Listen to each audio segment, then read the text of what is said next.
Tarian asyik merupakan salah satu seni tarian tradisional terkenal di Kelantan yang melambangkan kelembutan dan kehalusan budaya Melayu. Seperti tarian ini, batik Kelantan juga mempunyai keunikan tersendiri yang penuh dengan nilai seni dan kreativiti. Hari ini, saya Nur Afrina Umaira bersama kru TV Metops SK Kedai Bela 2 akan membawa anda menerokai keindahan batik Kelantan.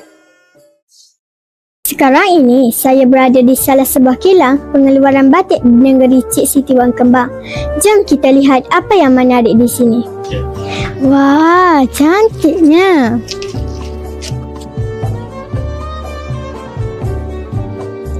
Batik bukan sekadar pakaian tradisional. Setiap corak dan warna mempunyai identiti tersendiri yang melambangkan kreativiti masyarakat Melayu. Di Kelantan, seni batik terus berkembang dan menjadi warisan yang dibanggakan sehingga hari ini. Bersama saya sekarang ialah Cik Nurdinatul Sofina yang merupakan pemilik kepada kilang batik gerimis ini. Seperti yang kita tahu, batik Kelantan mempunyai pelbagai versi seperti batik blok, batik lukis dan batik skrin.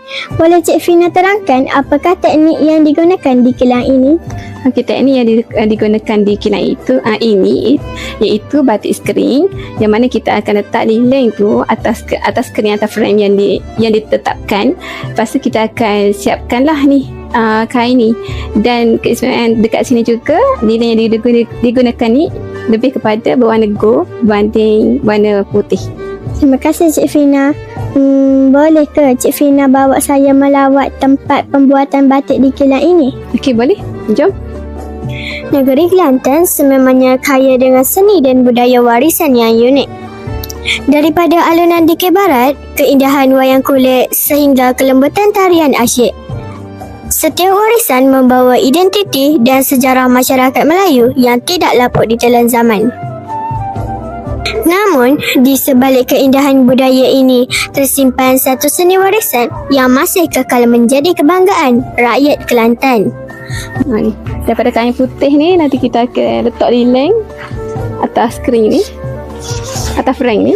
Kita akan kau boleh tengok lah.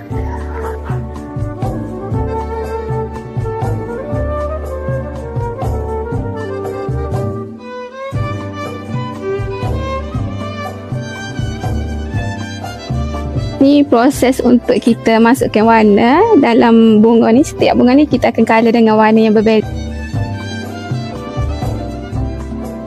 Cik Fina terangkan proses sebelum kain ini dijemur dan digantung? Okey, sebelum proses dijemur dan digantung ni, kita akan letakkan kain ni. Kita akan matikan color kain ni dalam bahan kimia yang dikaskan oleh batik lah, untuk batik.